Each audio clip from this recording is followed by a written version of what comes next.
Last week, we had Andrea and David Peet on the podcast and discussed ALS treatments and research, ALS and the effects of exercise and diet, setting big goals, and Andrea's toughest race. This week, we are finishing the conversation with discussing the Team Drea Foundation, Andrea's book, Hope Fights Back, and her documentary, Go On, Be Brave.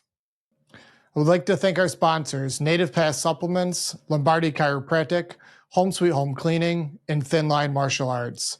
If you are enjoying this content, I ask that you support these companies in the description and take advantage of the enticing discount they're providing our listeners by using our code COMO15. That's COMO 15.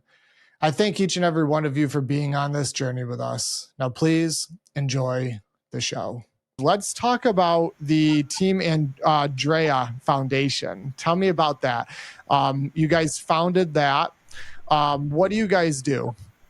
Yeah, so it really started out as me challenging my friends to take on a race for ALS research, but also as an opportunity to get out of your comfort zone and just reach for something and appreciate what your body can do, which is what ALS takes away. And we've grown over time. Yeah, we've grown over time from that small community of fellow racers to, first of all, a much larger community of people who've taken on everything from a 5K to a ninja obstacle course race to an Ironman. And as a plug, we're always looking for more members of the community to grow and race with Team Drea. So, if you're thinking about taking on that marathon, Josh, Andrea would love to persuade you. But we take the proceeds from the events that we hold, the people who race with Team Drea, and our goal is to put as much of that as possible in the hands, in the labs of brilliant scientists who conduct preclinical research. So that is to say, before a specific compound or product ever gets to phase 1, phase 2, phase 3, which can be an expensive and lengthy process, we want as many educated guesses at what different products could be that could stop, slow, or pause the progression of ALS. So we are working with a number of different institutions that are taking lots of educated guesses about other drug products that have applications for other indications that might also work for ALS, other novel approaches at the cellular level to impacting how people with ALS are affected. And so we are focused on preclinical research and really understanding ALS better so that if there are people who respond, for example, to exercise and have ALS, those kinds of interventions might be available to them soon after they're diagnosed. So that's what we're focused on from a research perspective. And our fundraising comes from fellow athletes, adult onset athletes, as Andrea likes to call herself, and as she encourages everyone out there to get out there and be healthy. Yeah, and we raised $1 million, and we're just a small group of volunteers who, I wanted to use my remaining time. Did not know that it was beyond 9 years, but I'm so grateful for that. To make it so other families don't have to go through this journey. Mm-hmm. So $1 million, Andrea, did you say you've raised? Mm-hmm. Yeah. Wow. That's amazing. That's a lot of money. That's so inspiring. Wow.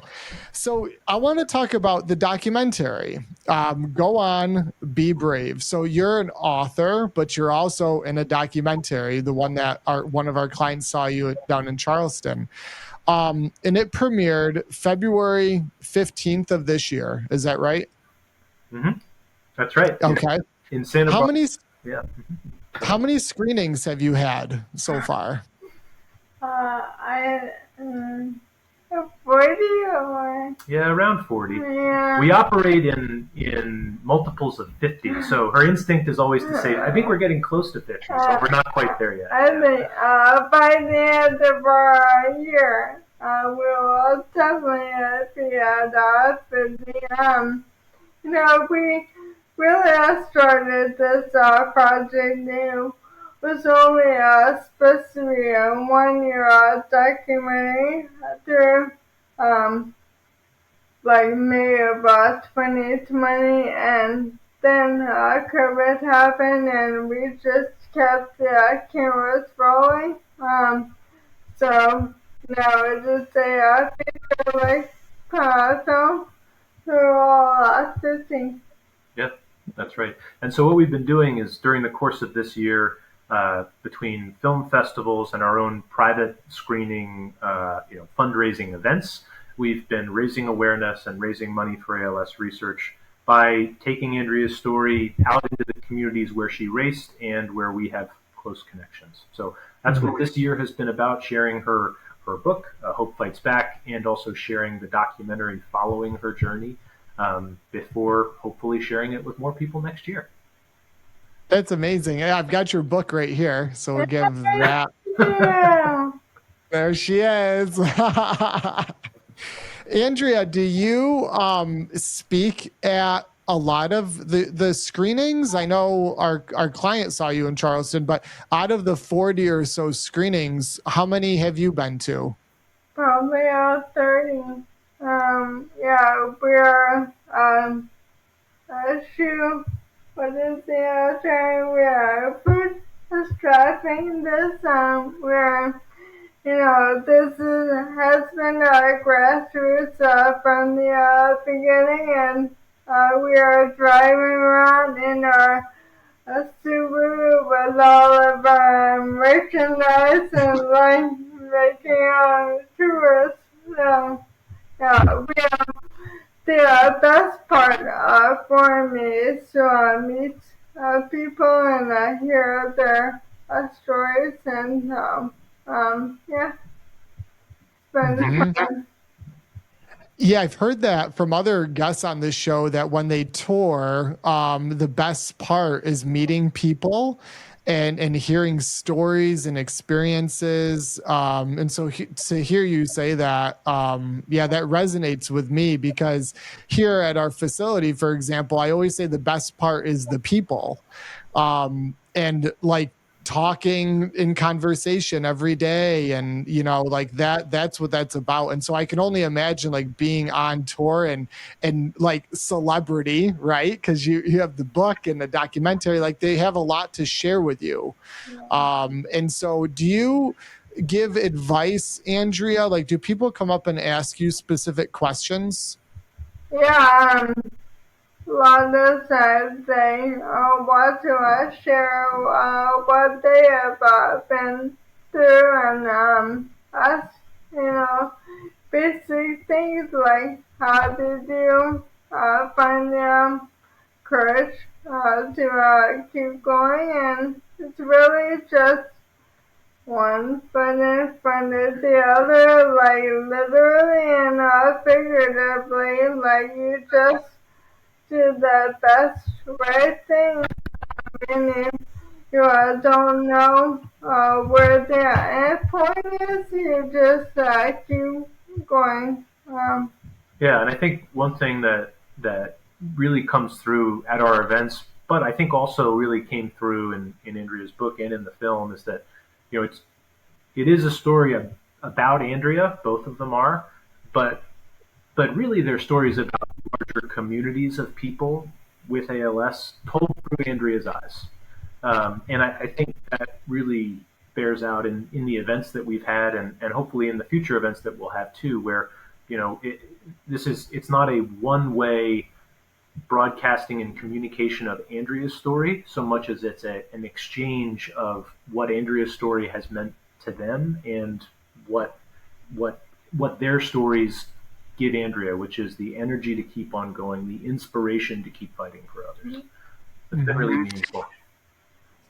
David, what are the plans with future tours? Like, do you have a schedule booked out? Like, where are you guys going? What's going to be going on? Yeah, so we're really grateful to have as much interest as we've gotten about future locations. So hopefully, starting early next year, we will be able to stream the film. We've got ongoing conversations about making that available for those people who couldn't come to any of the more recent events. But really, as far as future plans, instead of doing an every week kind of thing like we've been doing for 3 months, because that schedule can get pretty grueling, we're really looking forward to sharing Andrea's story really as part of getting Andrea back to what she loves to do, and that is setting a race schedule, setting a race calendar for 2024, and bringing Andrea's story with us, and hopefully bringing racers with us too. So we've got some races lined up and in our sights, and hopefully at those races we'll have the opportunity to screen the film, do a book reading, or even if it's something as small as just getting together for dinner with people in the network and kind of sharing stories that way.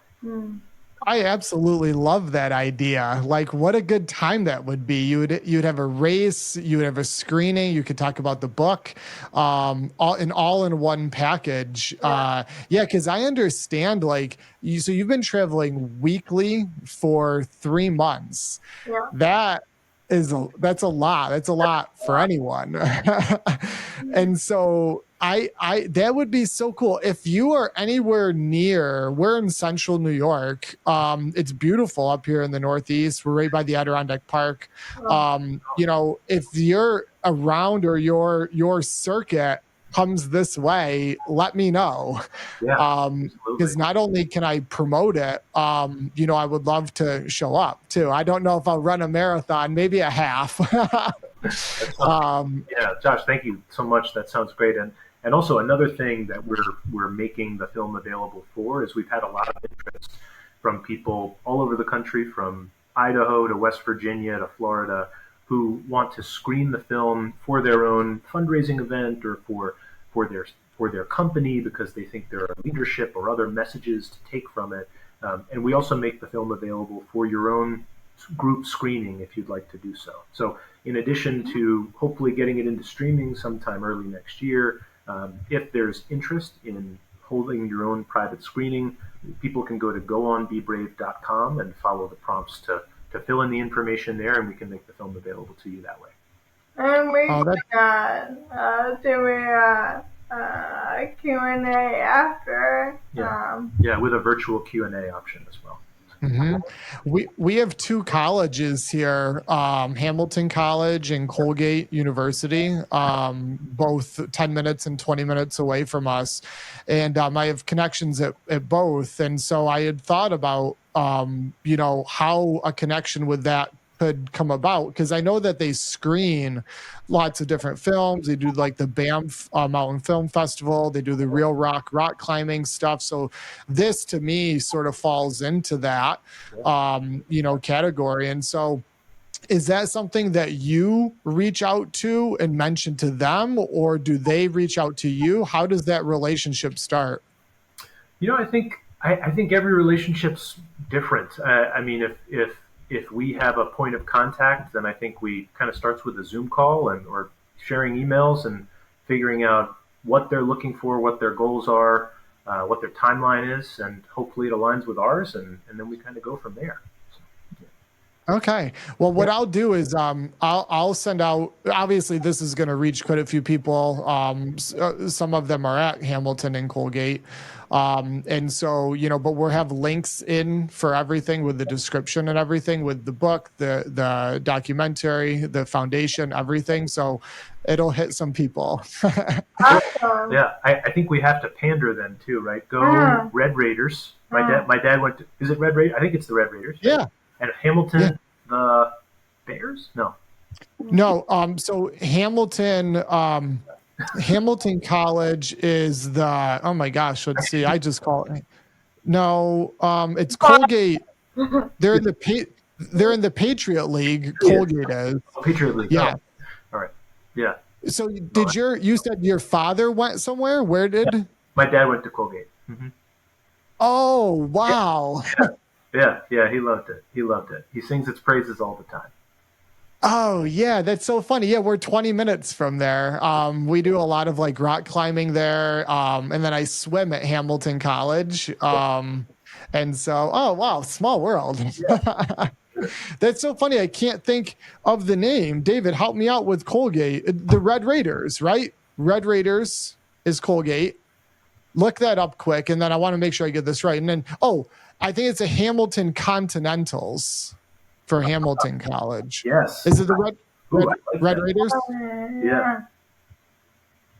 Hamilton Continentals. Yes. Okay, there we go. All right, so for our listeners, don't get mad. I just got that right. That's a really good name. Yeah. No, that's so neat. Back pain, headaches, and discomfort plague the majority of humans walking around each day. Chiropractic care can be the solution to feeling your best. I know for me personally, it has had a huge impact on how I feel day to day. The problem is that many people fear going to the chiropractor and getting their first adjustment. The team at Lombardi Chiropractic are the best of the best, a team that I've worked with for over 12 years. Visit their website at lombardichiropractic.com, and when you call, let them know you are a listener of the Co-Movement Gym podcast. The majority of supplements on the market are junk and a waste of money. Lack of regulation allows these companies to sell cardboard and a pill, and they get away with it. It's important to purchase your supplements from a company you trust, which for us at Co-Movement is Native Path Supplements. Shop their products at nativepath.com and use code COMO15 for a nice discount at checkout. That's COMO15.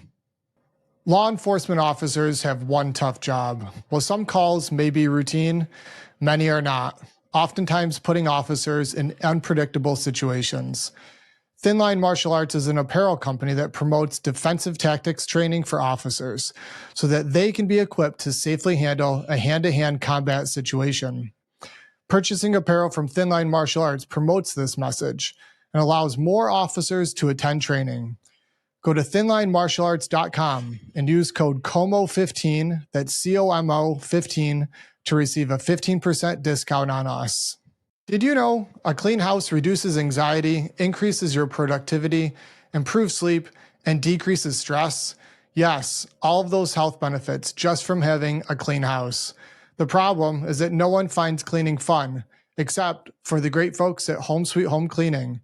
Mention the Co-Movement Gym podcast and receive 20% off deep cleans for all clients who sign on using their reoccurring services and start enjoying a clean house today. All right, so let's see here. Andrea, I want some advice, and David, you can chime in on this too. I want both your perspectives. What advice would you give someone that wants to pursue a tough physical challenge? A lot of people are fearful of jumping into the water or, signing up for the 5K. Obviously you had things to be fearful of, not only in your triathlete, endeavor, but with your trike races and the marathons. Like, what advice would you give someone? Yeah, I just see it as an opportunity to prove to yourself how strong you really are. And once you get that confidence, like crossing that finish line, well, crack open your self-imposed limitations and here's what you will be able to do next, but just believe in yourself. Go for it. Like, what is the worst that can happen?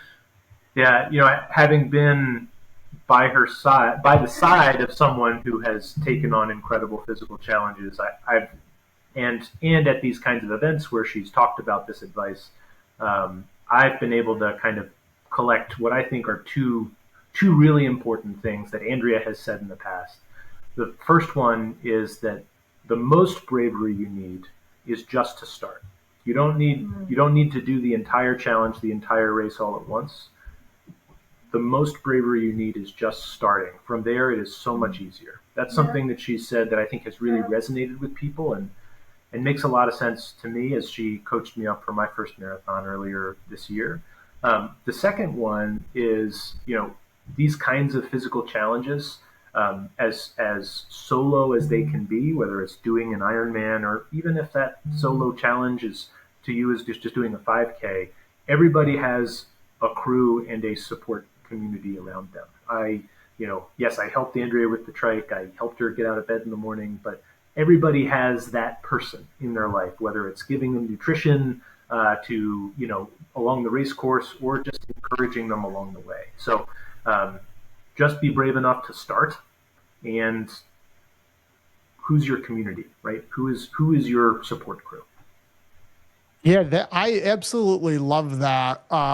It's something that really resonates with me because getting started in anything, whether it's a new business, a fitness adventure, a new way of eating, getting started is the hardest part. That's right. Even just like running that first half mile and you're looking to someday run 26.2, but it's momentum gathers with time, right? So if your goal is to walk a mile once a day or every other day for 6 months and you win and you win and you win, right? You're building confidence. You're breaking through those self-limitations that you mentioned, Andrea. That really is the key. And then hopefully finding a community along the way of friends that want to join in and support on that. That is so cool. We hosted a race here in September in the Brookfield State Lands. It's 10 minutes from Colgate. It's a 13,000 acre state park, and we organized an ultra marathon. Wow. So we did a 50K, so it was 30 miles ish. And then we also did a 15K. And a lot of people at the beginning of that said, "You're crazy. It's a trail. It's ultra marathon. I don't know who will come." We had 40 people sign up the first year. And you want to talk about what you had mentioned, that community behind that, the support, the inspiration, the stories. We had a 73-year-old male run the 50K. Wow. Oh my gosh. 73.